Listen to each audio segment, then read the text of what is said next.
竊聽風雲新地版，豪銷800萬。我架車俾人裝我偷聽器，寫字樓都係。由呢1分鐘開始，佢哋所見嘅人、做過嘅嘢都要記低。電影誇慘得過有人信噃。知情人士透露，自從涉及肥龍貪污案嘅郭炳江同郭炳聯兩兄弟3月被廉署拘捕，雖然2次行出嚟開記招以穩軍心啊，但事實上2個人唔止憂心忡忡，疑心仲重啊！就算同相識多年嘅高層開會，都要求對方交出手機，以防俾人透露內容。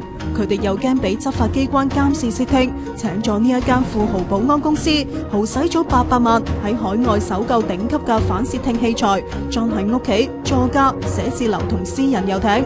據講2兄弟仲長期帶住軍用反監視儀器，可以喺1秒內 check 到附近有冇針孔鏡頭、手機甚至係 GPS， 一有就會震動提示噶啦。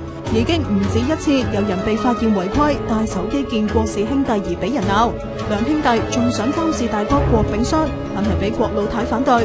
有私家偵探話用頻譜分析儀就可以揾到附近有冇唔尋常嘅電波，從而估計有冇被竊聽，但唔係100%work㗎。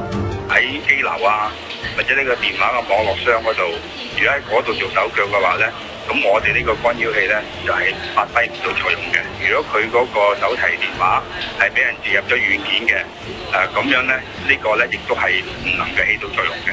保安公司拒絕回應，而新地就話消息同業務無關，唔評論。